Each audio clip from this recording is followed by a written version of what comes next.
السلام علیکم. میرے چینل اسلامک وومن نور پر فرحت ہاشمی کے بیانات موجود ہیں.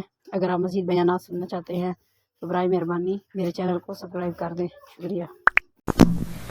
السلام علیکم ورحمۃ اللہ وبرکاتہ.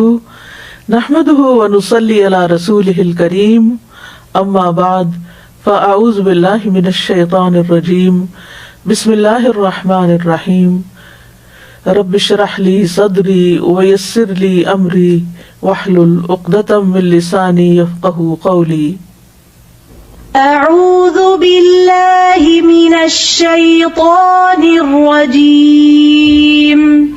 بسم الله الرحمن الرحيم.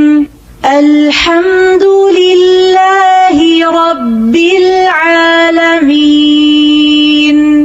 الرحمن الرحيم. مالك يوم الدين. إياك نعبد وإياك نستعين. اهدنا الصراط المستقيم. صراط الذين أنعمت عليهم غير المغضوب عليهم ولا الضالين. آمين. آج ہم انشاءاللہ فطرانے کے موضوع پر بات کریں گے، جس کو صدقہ فطر، فطرانہ، زکوٰۃ الفطر بھی کہا جاتا ہے.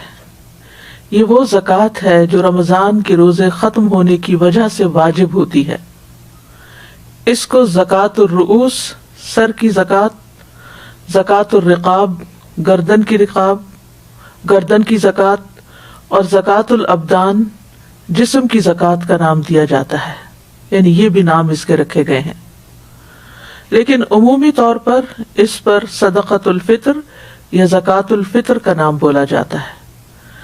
جب صدقہ کا لفظ استعمال ہوتا ہے تو صدقے کا لفظ بھی زکوٰۃ کے لیے آتا ہے جو مسلمان پر واجب ہوتی ہے، جیسا کہ سورۃ التوبہ میں انما الصدقات للفقراء والی آیت میں آتا ہے، جبکہ وہاں صدقات سے مراد زکوٰۃ ہے.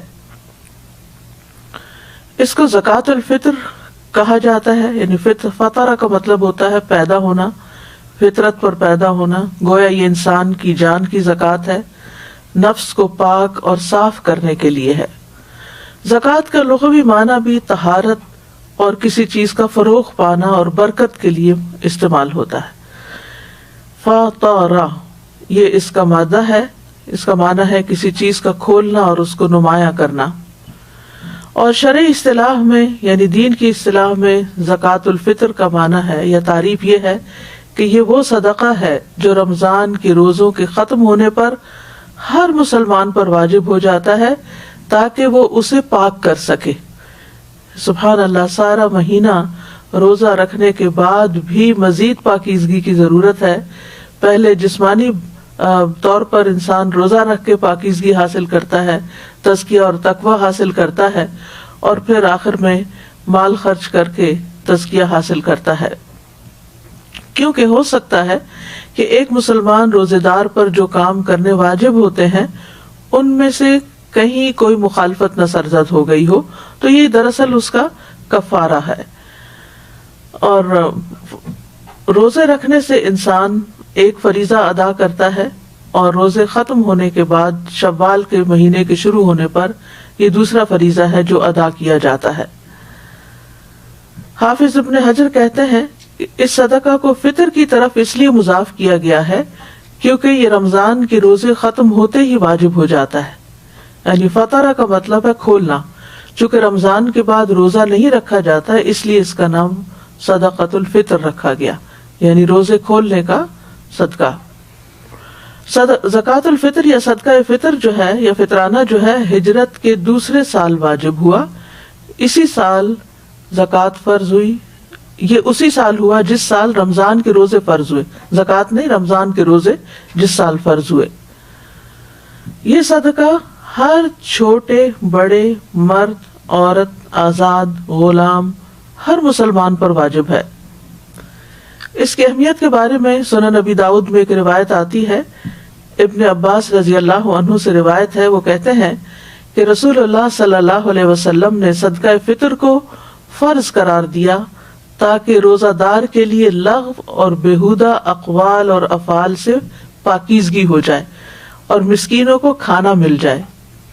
چنانچہ جس نے اسے نماز عید سے پہلے پہلے ادا کیا تو یہ ایسی زکوٰۃ ہے جو قبول کر لی گئی، اور جس نے اسے نماز کے بعد ادا کیا تو یہ عام صدقات میں سے ایک صدقہ ہے۔ تو آپ صلی اللہ علیہ وسلم کا جو فرمان ہے کہ زکوٰۃ الفطر طہرتن، یعنی فرض رسول اللہ صلی اللہ علیہ وسلم زکوٰۃ الفطر طہرتن للصائم من اللغو والرفث وطعمة للمساکین من اداها قبل الصلاة فهي زکوٰۃ مقبولۃ ومن اداها بعد الصلاة فهي صدقۃ من الصدقات۔ تو آپ کے فرمان میں طہرہ کا لفظ آیا ہے، یعنی طہرہ کا لفظ طہارت سے ہے، یعنی یہ اس شخص کے نفس کو پاک کرنے کے لیے ہے جو رمضان کے روزے رکھتا ہے، اور رفث کا معنی فحش کلامی ہے، اور طعمہ کا لفظ بھی حدیث میں آ رہا ہے، اس سے مراد وہ کھانا ہے جو کھایا جاتا ہے، اور من اداها قبل الصلاۃ سے پتہ یہ چل رہا ہے کہ نماز عید سے پہلے ادا کرنا چاہیے، اور آپ صلی اللہ علیہ وسلم کے فرمان میں فہی زکوٰۃ مقبولۃ، اس میں زکوٰۃ سے مراد صدقۃ الفطر ہے، اور ورنہ صدقۃ من صدقات یہ عام صدقے کی طرح ایک صدقہ شمار ہوگا اگر نماز کے بعد ادا کیا گیا۔ صدقہ فطر کی مشروعیت کی بہت سی حکمتیں ہیں اور بہت سی اس میں فائدے ہیں۔ سب سے بڑا فائدہ تو جیسے اس حدیث میں آیا ہے کہ یہ روزے دار کے لیے اس کی لغو اور فحش باتوں سے طہارت کر دیتا ہے، روزے کی کمی کوتاہی پوری کرنے کا سبب ہے۔ وکیع بن جراح کہتے ہیں کہ زکوٰۃ الفطر کی رمضان کے مہینے کے لیے وہی حیثیت ہے جو نماز میں سجدہ سہو کی ہے۔ یہ صدقہ روزے کی کمی کو اسی طرح پورا کر دیتا ہے جیسے سجدہ سہو نماز کی کمی کو پورا کر دیتا ہے۔ اور دوسرا یہ کہ غریب کے لیے عید کے دن خوشی کا سبب ہے، تاکہ اور یہ مساکین کا کھانا ہے تاکہ وہ عید کے دن اس صدقے کی وجہ سے لوگوں سے مانگنے سے بے نیاز ہو جائیں اور عید کی خوشیوں میں مالداروں کے ساتھ شریک ہو جائیں۔ اور اسی طرح یہ ہے کہ جسم کی زکوٰۃ کا بھی ذریعہ ہے، اور اللہ تعالیٰ نے سالوں میں سے ایک سال تک اس جسم کو یعنی ہمارے جسم کو باقی رکھا پچھلے رمضان سے لے کے اب تک، اور ہم پر ایک احسان فرمایا، اس لیے ہم اس کا شکر ادا کرتے ہیں یہ صدقہ ادا کر کے۔ اسی لیے یہ چھوٹے بچے پر بھی، مجنون پر بھی، جن پر روزہ واجب ہے نہیں ہے، سب کے لیے، جس کے ذمے کوئی قرض کی ادائیگی ہو تو قرض کی ادائیگی سے پہلے صدقۃ الفطر ادا کرنا واجب ہے۔ یعنی اس سے اس کی اہمیت کا اندازہ ہوتا ہے کہ یہ لازمی طور پر ادا کرنا چاہیے۔ یہ اللہ تعالیٰ کی نعمتوں کا شکر ادا کرنے کے لیے ہے جو اللہ تعالیٰ نے روزے دار کو روزہ رکھنے کی وجہ سے عطا کی ہیں، جیسا کہ قربانی کے جانور کو پیش کرنے کی حکمتوں میں سے ایک حکمت یہ ہے کہ یہ قربانی اللہ کی نعمتوں کا شکر ادا کرنے کے لیے کی جاتی ہے کہ اللہ نے بیت اللہ کا حج کرنے کی توفیق عطا فرمائی، تو اختتام پر ریچولز کے قربانی کی جاتی ہے، یعنی مالی صدقہ کیا جاتا ہے۔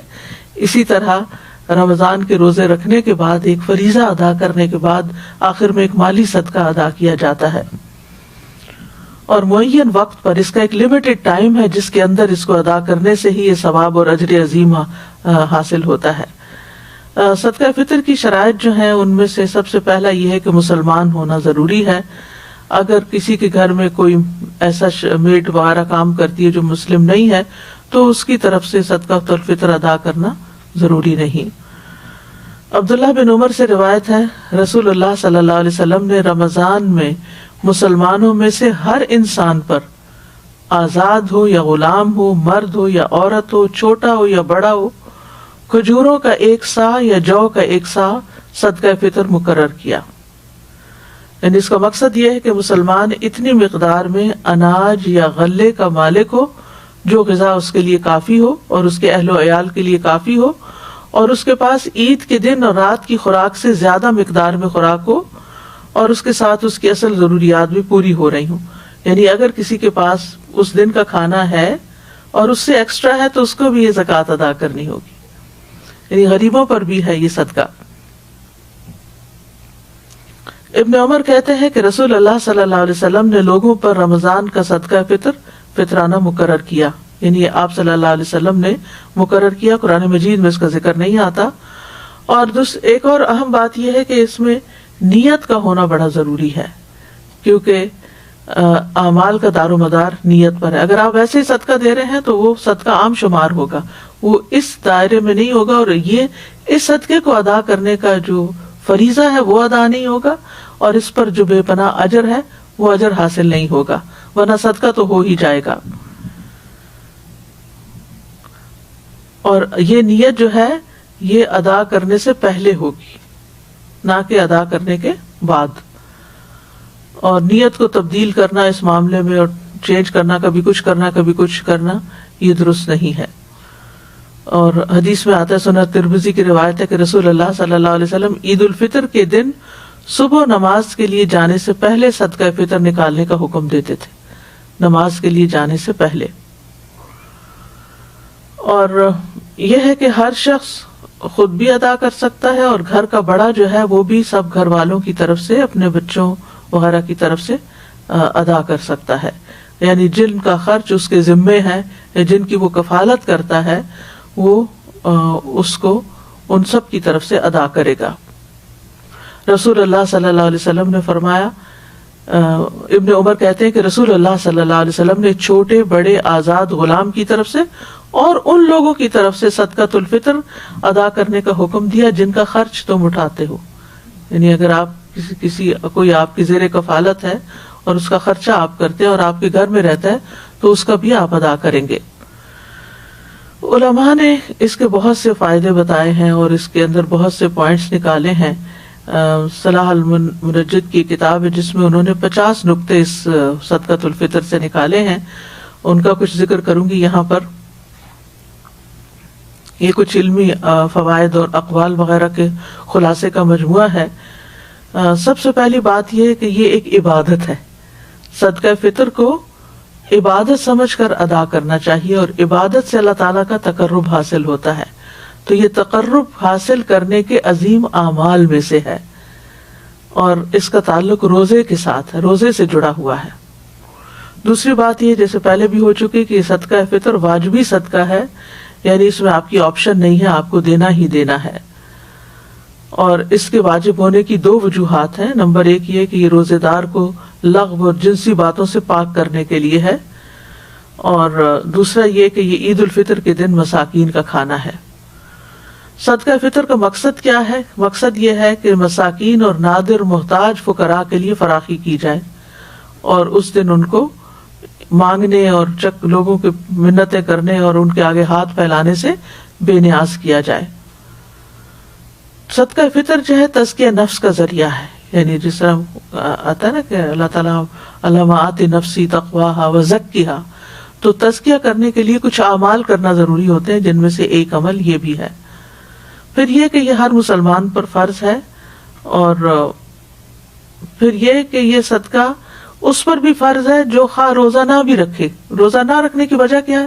انتہائی بڑھاپا ہو, یا کوئی مستقل بیمار ہو, یا ایسی بیماری ہو, یا یہ کہ عورت حاملہ ہو, یا بچے کو دودھ پلا رہی ہو اور اس کے لیے روزہ رکھنا بچے کے لیے نقصان دہ ہو اور اس نے روزے نہیں رکھے, تو وہ بھی یہ صدقہ ادا کریں گے.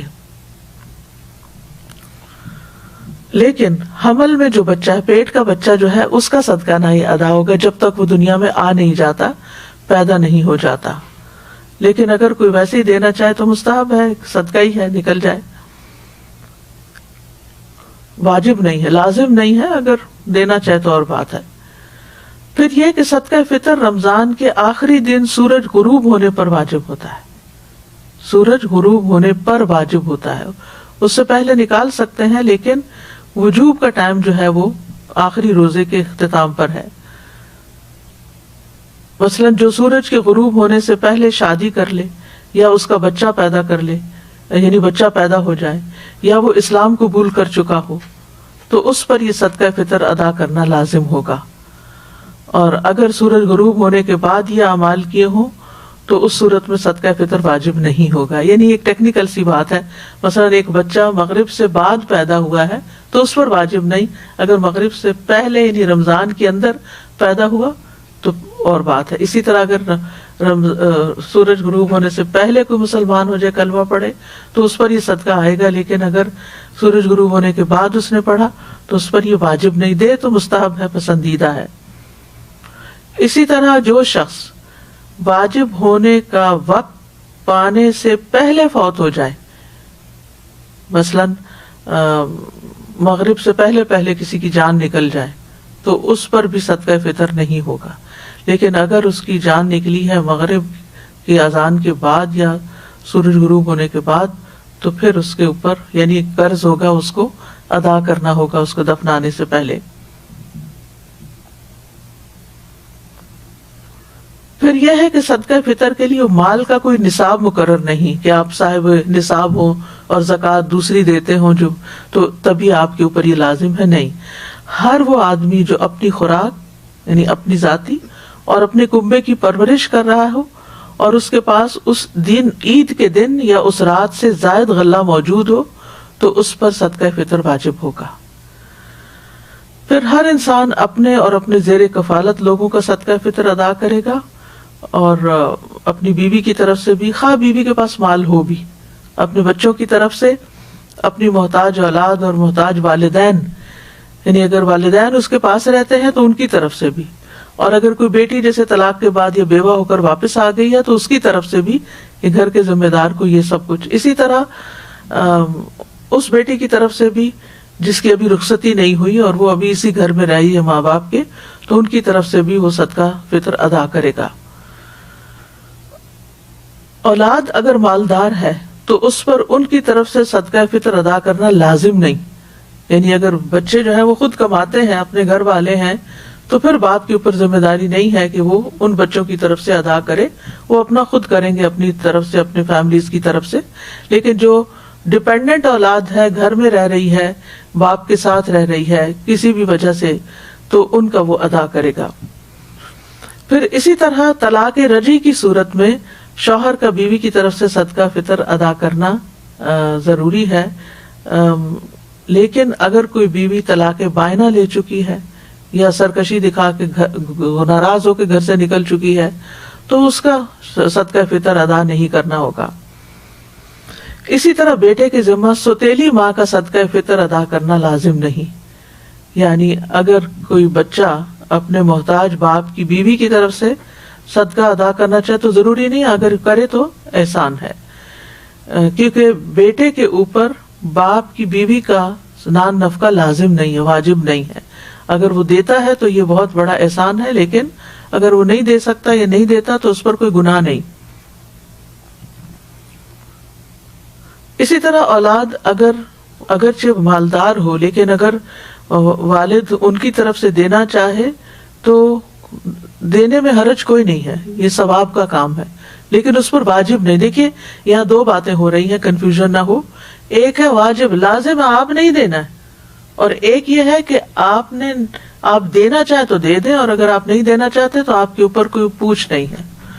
تو اولاد اگر مالدار ہو تو اپنا خود دے گی, لیکن اگر والد کہ نہیں بچے میں آپ کی طرف سے بھی دے رہا ہوں تو خوشی سے دے دے, وہ ادا ہو جائے گا. پھر انسان جن کے خرچ کا ذمہ دار نہیں, ان کی اجازت سے ان کا صدقہ فطر دے سکتا ہے, ٹھیک ہے نا. کیونکہ بعض اوقات ایسے رشتے دار گھر پہ ہوتے ہیں یا ایسے لوگ آپ کے گھر رہ رہے ہوتے ہیں, یعنی بیک ہوم اگر آپ دیکھیں تو لوگ بعض اوقات اپنے دور پار کے محتاج رشتے داروں کو اپنے گھر لے آتے ہیں. بعض اوقات کوئی دوست احباب ایسے ہوتے ہیں جی, تو ان لوگوں کو پھر ان کی طرف سے بھی, یعنی جو ٹیکنیکلی آپ کی کفالت میں نہیں ہے لازمی طور پر, لیکن ویسے آپ احسان کے درجے میں ان کو اپنے ساتھ رکھے ہوئے ہیں, تو ان کو دے سکتے ہیں. اسی طرح مالک کے ذمہ اپنے مسلمان خادموں کا صدقہ فطر ادا کرنا واجب نہیں. مثلا سرونٹ صاحب کے گھر میں تو آپ کے لیے ضروری نہیں کہ آپ ادا کریں, لیکن اگر آپ ادا کریں گے تو آپ کی طرف سے احسان ہوگا. پھر یتیم کا صدقہ فطر ادا کرنے کا طریقہ کیا ہے؟ یعنی جو شخص یتیم کی رضاکارانہ طور پر پرورش کر رہا ہے اس کے لیے یتیم کی طرف سے صدقہ فطر ادا کرنا واجب نہیں.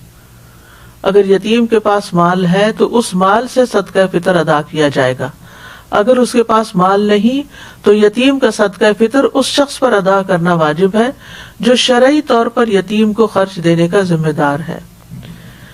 پھر صدقہ فطر کی مقدار کیا ہے؟ غلے کا 1 صاع. ابو سعید خدری کہتے ہیں ہم نبی صلی اللہ علیہ وسلم کے عہد مبارک میں خوراک کا 1 صاع بطور صدقہ فطر دیتے تھے. اور صاع کی مقدار کیا ہے؟ صاع سے مراد نبی صلی اللہ علیہ وسلم کا صاع ہے.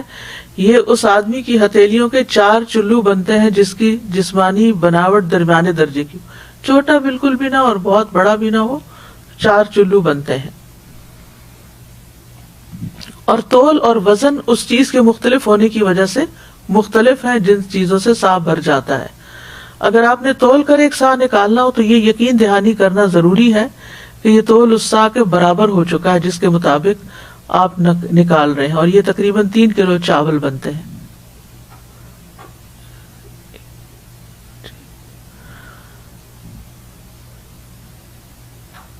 یعنی چلو کی بات ہے نا، تو ہتھیلی 1 چلو جیسے ہوتا ہے، 2 ملا کے نہیں، 2 ملا کے پھر 2 ہو جائیں گے. پھر اسی طرح یہ ہے کہ صدقہ فطر کسی بھی کھانے سے نکالا جا سکتا ہے جس کو لوگ بطور غذا استعمال کرتے ہیں، جیسے گندم ہے، مکی ہے، چاول ہے، لوبیا ہے، مسور کی دال ہے، چنے کی دال ہے، جو لوگوں کی غذا اور خوراک بنتے ہیں، جو عام طور پر لوگ کھاتے ہیں. اور نبی صلی اللہ علیہ وسلم نے کھانے کے 1 صاع کو فرض ٹھہرایا ہے. اور صحابہ کرام صدقہ فطر اس چیز کا نکالا کرتے تھے جس کو وہ خود بطور غذا استعمال کرتے تھے. یعنی ہر علاقے کے کھانے پینے کے انداز مختلف ہیں، مقصد چونکہ غریبوں کو کھلانا ہے اس لیے وہ اس چیز میں سے نکالتے تھے جس کو خود استعمال کیا کرتے تھے، یعنی بنیادی غذا جو بیسک فوڈ ہوتی ہے. اسی لیے آپ چینی کا فطرانہ نہیں دے سکتے، چینی بدلے میں نہیں دے سکتے، یا اسی طرح چائے نہیں دے سکتے. یہ وہ چیزیں نہیں ہیں کہ جو اسینشلز میں ہیں یا بیسک آپ کی غذا ہے یا اسٹیپل فوڈ ہے، وہ نہیں ہے، بلکہ یہ تو ایکسٹراز ہیں. لیکن ڈبوں میں پیک شدہ غذائی اجناس سے بھی صدقہ فطر ادا کیا جا سکتا ہے. یعنی اگر آپ وزن دیکھ لیتے ہیں ان کا، اور چاول جو ہیں وہ پیکٹ میں ہیں تو پیکٹ بھی دے سکتے، ضروری نہیں کہ کھول کے اس کو کھلا کر کے چلو ناپ کے آپ دیں. اندازے سے آپ ڈبوں میں پیک جو چیزیں ہیں ان میں سے بھی دے سکتے ہیں، جیسے بازو کے چنے وغیرہ پیکڈ ہوتے ہیں یا ٹن پیک ہوتے ہیں. تو بس شرط یہی ہے کہ وہ عام لوگ کھاتے ہوں، جیسے لوبیا ہے، چنے ہے، مکی ہے، مٹر ہے، پھلیاں ہیں. یہ چیزیں بھی صدقہ فطر میں نکالی جا سکتی ہیں، لیکن اس کے لیے صحیح ماپ تول کے ساتھ اس کو ادا کرنا چاہیے. پھر یہ ہے کہ صدقہ فطر 1 صاع سے زیادہ بھی دیا جا سکتا ہے. یعنی اگر کوئی زیادہ دینا چاہے تو زیادہ اس کے لیے صدقہ شمار ہوگا اور اس کا ثواب بھی زیادہ ہوگا. صدقہ فطر میں کھانے کی جگہ بہت سے علماء قیمت ادا کرنے کو بھی جائز قرار دیتے ہیں. یعنی کچھ علماء کا خیال ہے کہ یہ چونکہ نبی صلی اللہ علیہ وسلم نے لفظ طعمہ استعمال کیا تو اس لیے صرف کھانا ہی دینا چاہیے، یعنی راشن وغیرہ نکالنا چاہیے. لیکن یہ کہ بہت سے علماء یہ کہتے ہیں کہ اس زمانے میں چونکہ کرنسی عام نہیں تھی، یا تو بڑے سکے تھے درہم و دینار، تو اتنی چھوٹی چیز کو ناپنے کے لیے کوئی سکہ نہیں تھا کہ اس کی قیمت بتائی جاتی کہ اتنی قیمت ادا کر دی جائے. اور عام طور پر صدقہ جو تھا وہ اجناس کی شکل میں نکالا جاتا تھا. لیکن آج سہولت کے لیے اگر نقدی کی صورت میں بھی دے دیا جائے تو کوئی حرج نہیں.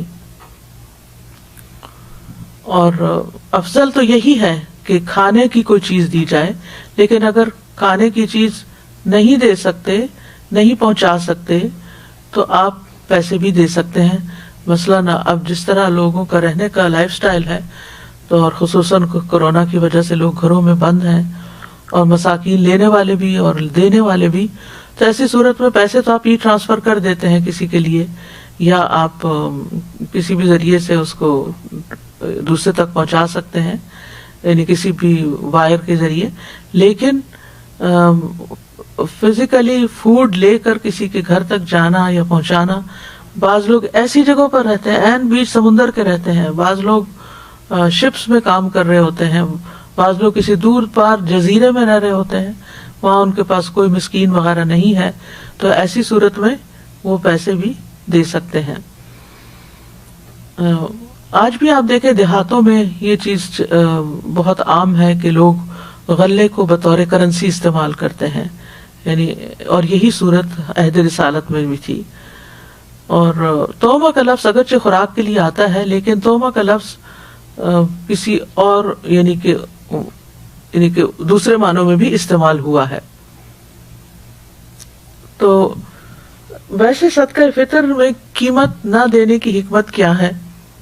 کیونکہ صدقہ فطر میں رقم دینے سے یہ خدشہ ہو سکتا ہے کہ کوئی اس سے یعنی کھانے پینے کی بجائے کسی اور کام میں استعمال کر لے، یعنی مراد اس سے یہ کہ جیسے کوئی کسی بچے کی فیس دے رہا ہے یا پڑھائی پر لگا رہا ہے، جیسے عام صدقات اور مالی زکوٰۃ ہوتی ہے، تو صدقہ فطر جو ہے اس کو کھانے پر ہی استعمال ہونا چاہیے، الا یہ کہ آپ جب پیسہ دے دیتے ہیں تو پھر جو جس کو دیا ہے اس کی شدید ضرورت پر بھی ڈپینڈ کرتا ہے۔ صدقہ فطر کو نکالنے کے دو اوقات ہیں، ایک مستحب وقت ہے اور ایک جائز وقت ہے۔ مستحب وقت تو عید کے دن صبح سویرے نکالنا ہے، کیونکہ رسول اللہ صلی اللہ علیہ وسلم نے حکم دیا کہ صدقہ فطر اس وقت ادا کرنا ہے جس وقت لوگ عید کے لیے نہ نکلے ہوں، یعنی کہ نکلنے سے پہلے دینا، اب عید کے لیے نہیں نکلے۔ اسی لیے عید الفطر کو تھوڑا ڈیلے کر کے پڑھنا مسنون ہے، تاکہ لوگ اپنا اپنا صدقہ فطر ادا کر سکیں۔ اور جہاں تک جائز وقت کی بات ہے تو وہ رمضان سے 1 یا 2 دن پہلے نکالا جا سکتا ہے، بہت دن پہلے نہیں نکال سکتے، ٹھیک ہے؟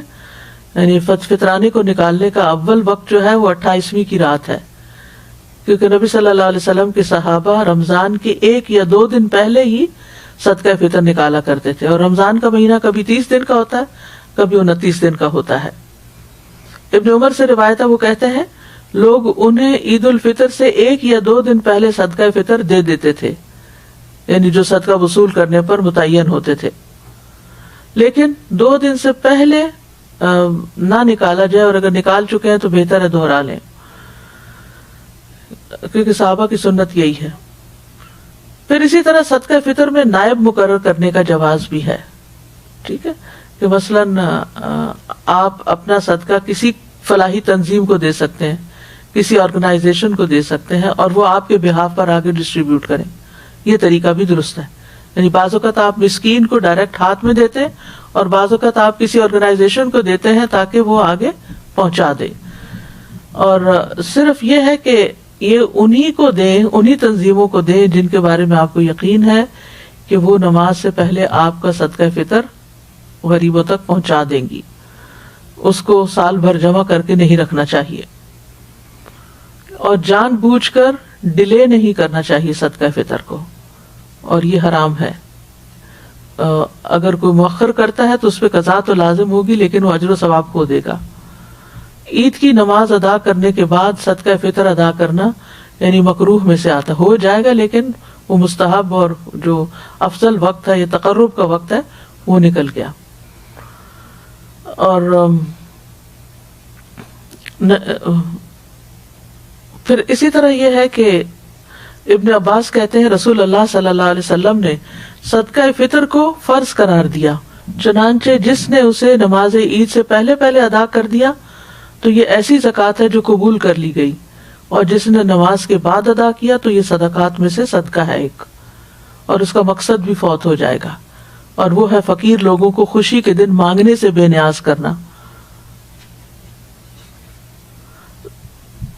صدقہ فطر کا اگر وقت نکل جائے کسی وجہ سے، مثلاً آپ سوتے رہ گئے، آپ کی پوری نیت یہ تھی کہ آپ صبح صبح اٹھ کے دے دیں گے، لیکن رات آپ جاگتے رہے تو صبح آپ کی آنکھ ہی نہیں کھلی اور نماز بھی ہو گئی، قضا ہو گیا سب کچھ، نماز بھی قضا، صدقہ بھی قضا، تو ایسی صورت میں پھر صدقہ فطر ساقط نہیں ہوگا، چونکہ یہ واجب ہے، ایک فرض ہے آپ کے اوپر، اور تو یہ مستحق لوگوں کا قرضہ ہے. بہرحال جس وقت آپ کی آنکھ کھلے گی یا جس وقت آپ کو موقع ملے گا آپ فوراً اس کو نکال دیں گے اپنے مال میں سے، کیونکہ یہ حقوق العباد میں سے ہے اور بندوں کا حق آپ کے مال میں نہیں رہنا چاہیے. پھر اسی طرح صدقہ فطر پر نائب مقرر کرنے کے بعد ادائیگی تک نائب سے یقین دہانی کروانی چاہیے کہ وہ ادا ہو گیا کہ نہیں، یعنی فقیروں کو عملاً ادا کر دیا گیا کہ نہیں، کہیں جمع جوڑ کر کے تو نہیں رکھا گیا.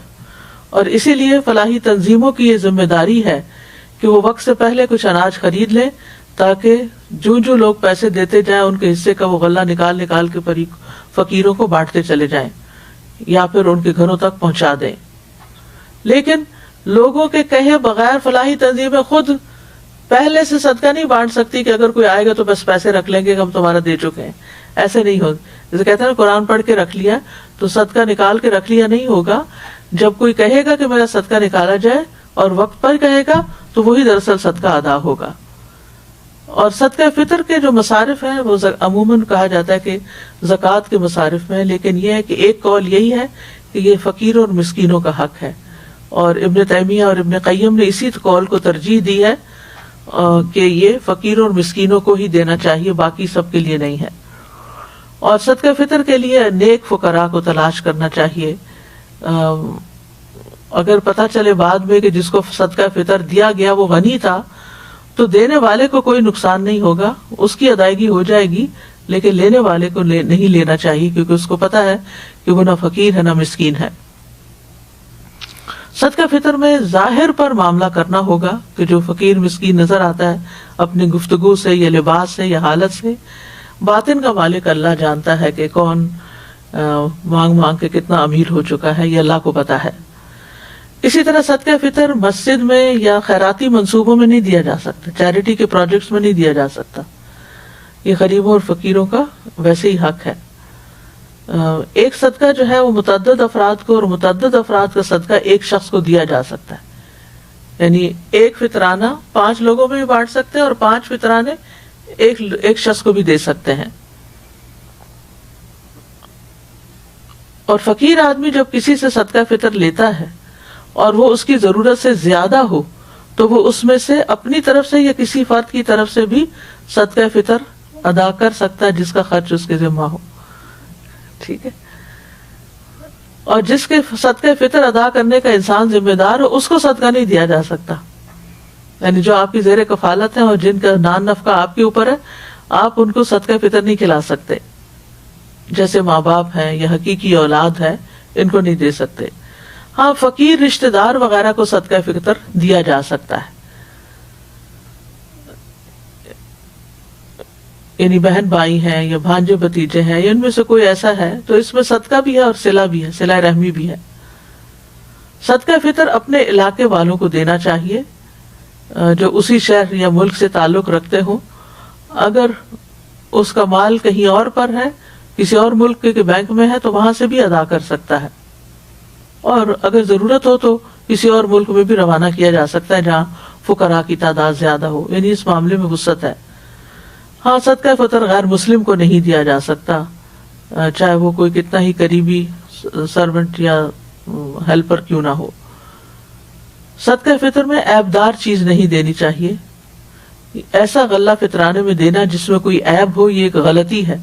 بس اللہ پاک ہے اور پاک ہی کو قبول کرتا ہے.